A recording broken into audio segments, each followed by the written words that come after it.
Selamat datang. Di depan saya ada Amazfit Balance 2 XT dan saya akan menunjukkan kepada Anda cara mengunduh tampilan jam tambahan di jam ini.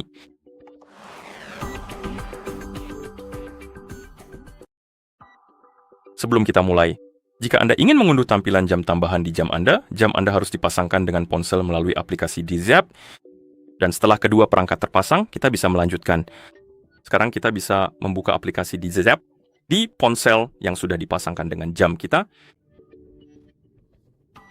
Di aplikasi, Anda seharusnya melihat halaman utama.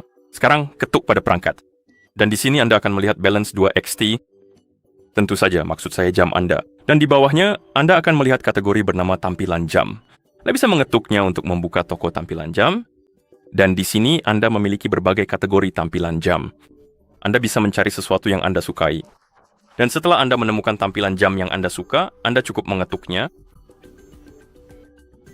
Seperti yang Anda lihat, beberapa di antaranya berada di balik paywall. Dan beberapa di antaranya gratis, jadi saya sarankan untuk mencari sesuatu. Mungkin Anda akan menemukan yang bagus secara gratis, mungkin juga ada yang bagus, tapi Anda harus membayarnya. Pada dasarnya, saya sarankan untuk menjelajah, mari kita cari salah satu secara acak. Dan setelah Anda menemukan tampilan jam yang Anda suka, misalnya yang ini, ketuk pada tampilan tersebut, dan setelah Anda memilih tampilan jam, akan terbuka halaman informasi tentang tampilan tersebut. Di sini kita punya deskripsi, ada juga rekomendasi, ukuran file apakah gratis atau tidak, dan juga nama pembuatnya. Anda bisa menandai tampilan jam sebagai favorit dengan mengetuk ikon ini di sini. Dan setelah Anda menandainya sebagai favorit, tampilan tersebut akan otomatis ditambahkan ke daftar favorit di akun Anda. Jadi misalnya jika Anda memasangkan jam tangan dengan ponsel yang berbeda, Anda bisa masuk ke daftar favorit lalu menginstalnya kembali jika Anda mau, atau jika Anda mereset jam tangan, Anda juga bisa menginstalnya kembali.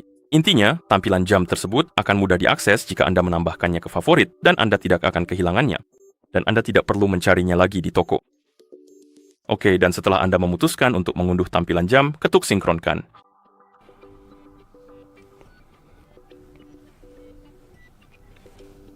Dan setelah selesai, tampilan jam akan langsung diterapkan. Tampilan jam tersebut juga akan muncul di sini jika Anda mengetuk milik saya pada daftar tampilan jam yang terpasang di jam tangan Anda. Ini dia tampilannya. Dan pada dasarnya, Anda bisa mengganti tampilan jam hanya dengan mengetuk salah satunya. Namun pada titik tertentu, saya yakin Anda akan menemui masalah. Intinya Anda akan kehabisan ruang untuk tampilan jam. Dan Anda perlu menghapus beberapa di antaranya. Dan untuk menghapus tampilan jam, Anda perlu mencari Amazfit Balance 2 XT saya ini. Ketuk pada penutupnya, lalu cari tampilan jam yang ingin Anda hapus. Ketuk pada tampilan tersebut dan ketuk pada penutupnya. Dan setelah Anda menghapus beberapa tampilan jam, Anda seharusnya bisa memasang tampilan lain jika Anda mau. Oke, sepertinya itu saja. Begitulah cara Anda memasang tampilan jam tambahan pada jam tangan ini. Jika Anda merasa video ini bermanfaat, silakan pertimbangkan untuk berlangganan ke channel kami dan memberikan like pada video ini.